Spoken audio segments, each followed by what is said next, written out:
Nabi kata, idzan tukfa hammak wa yughfar laka dhanbuk.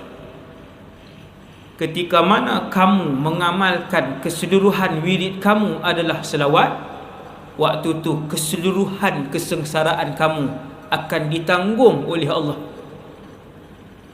Keseluruhan kesedihan kamu akan ditanggung dan dicukupkan oleh Allah.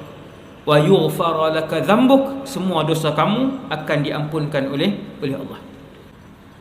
Tapi jangan mula esok, jangan mula 1000. Dia mula 1000, dia hangat teh ayam sampai seminggu 1000, hari ke-7 pun 1000, hari ke-8 5 pun tak ada. Yang ni cara iblis menipu zuriat Nabi Adam. Bila kita semangat nak buat satu ibadat, iblis dia akan kipas. Iblis akan kipas habis-habis. Contoh malam tu tajuk sedekah.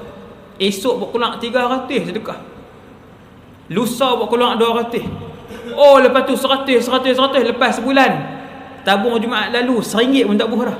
Itu cara iblis menipu daya umat Nabi Muhammad. Ingat, mula sikit-sikit.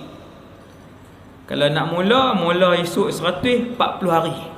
Lepas hari 41 baru tambah jadi 200. Itu cara dia. Semua jenis ibadat, sedekah pun sama. Jangan mula 1000, jangan mula 500. Mula sehari RM1, tapi tiap-tiap hari selama 40 hari. Masuk hari 41 baru tambah